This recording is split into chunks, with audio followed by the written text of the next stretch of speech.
Let's look at the thing this way. What does the Darwinian theory say? What is the Darwinian anecdote? There are arbitrary changes, meaning the changes are perfectly random. We have no idea when they will occur, and they're not linked to changes that have occurred.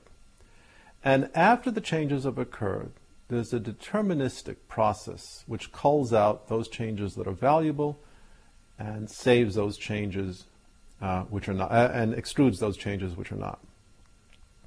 So the process is both one of sheer dumb luck, finding the right changes, and something that is not quite a matter of luck, that is quite deterministic, that is saving the valuable changes.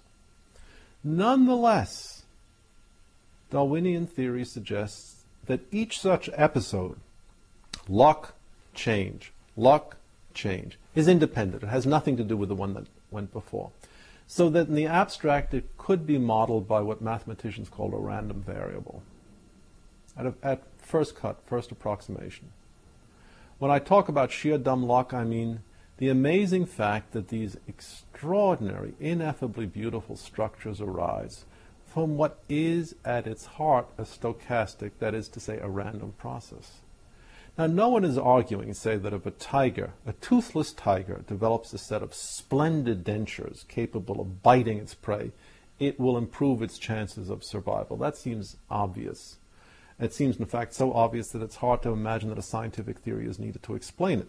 The pigeonhole principle explains it. The pigeonhole principle tells you if you have 10 letters and only 9 mailboxes, one letter has to go.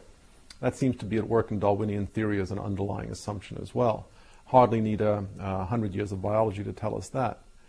But the essential point is that the structure of the theory is arguably stochastic. Each event, each episode, each bright, bursting episode of change is independent of the one that went before and independent of the one that's going to come after.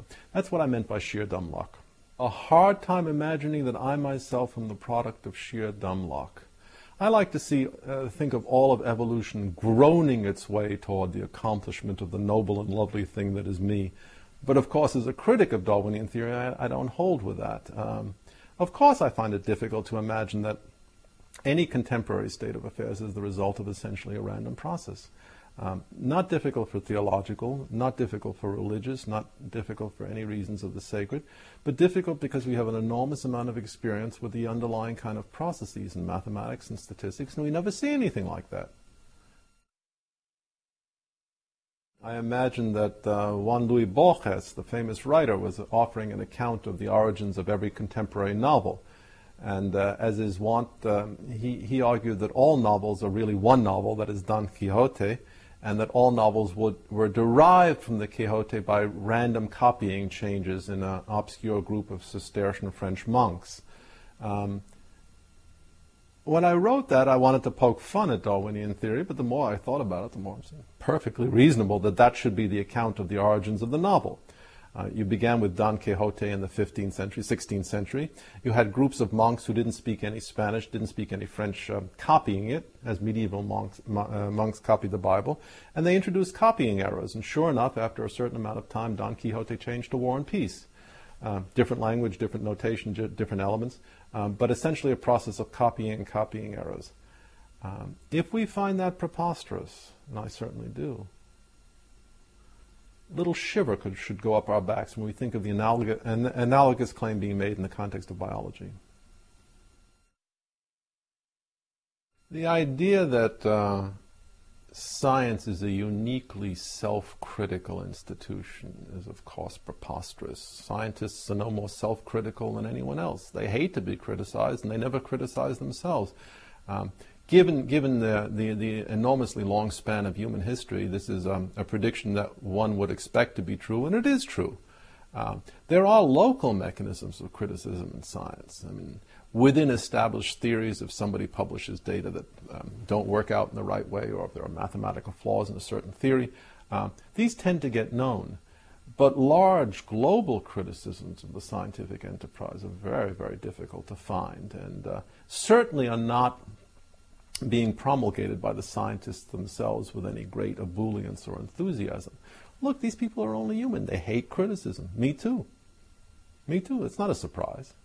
The idea that scientists are absolutely eager to be beaten up That's one of the myths put out by the scientists, and it works splendidly so that they can avoid criticism. If somebody's got a lot of money at stake, a lot of research money, the words, I don't have a clue, are guaranteed to end his or her funding. If someone is relatively free to say exactly what they feel like saying, yeah, there are people who say, we really don't know. We're really in the dark about this. So a lot of it depends on the institutional constraints of science itself. We're asking for standards of behavior that it would be wonderful to expect, but that no serious man actually does expect. 100 years of fraudulent drawings suggesting embryological affinities that don't exist. That's just what I would expect if biologists were struggling to maintain a position of power in a secular democratic society. Let's be reasonable. We're all sophisticated men and women here. I mean, the popular myth of science is a uniquely self-critical institution, and scientists as men who would rather be consumed at the stake rather than fudge their data. I mean, that's okay for a PBS special, but that's not the real world. That's not what's taking place. I mean, people fudge the data whenever they can get away with it. And they will commit themselves to fraudulent drawing just so long as they're convinced that no one's looking over their shoulder. And it's unrealistic, unsophisticated, and unwise to expect people to do anything other than that. Think of your last traffic ticket. Yeah, you bet, officer. I was doing 98 miles per hour in a 30-mile-an-hour school zone. When was the last time you told the cop that? And yet we expect a biologist to say exactly the same thing about drawings which have been his stock in trade for the last 100 years. The much more relevant question is how is it that we live in a society where the point of view, the splendidly cynical point of view I'm adumbrating right now is not common wisdom, and we don't look more closely at what these people say? One of the reasons that people embrace Darwinian orthodoxy with such an unholy zealousness is just that it gives them access to power. It's as simple as that. Power over education, power over political decisions, power over funding, and power over the media. No one in a society which is openly contemptuous of religious expression in any form wants to be identified with the side at which the intellectuals and the leaders of taste and opinion are going to snicker. This again is human nature. We would not expect a philosopher to be boisterous in his denunciation of Darwinian theory if it could cause people at the faculty club to whisper about him. And that's exactly what we find. Tremendous amount of pressure in this society or any other to conform to socially accepted beliefs, strategies of evidence appraisal and the like.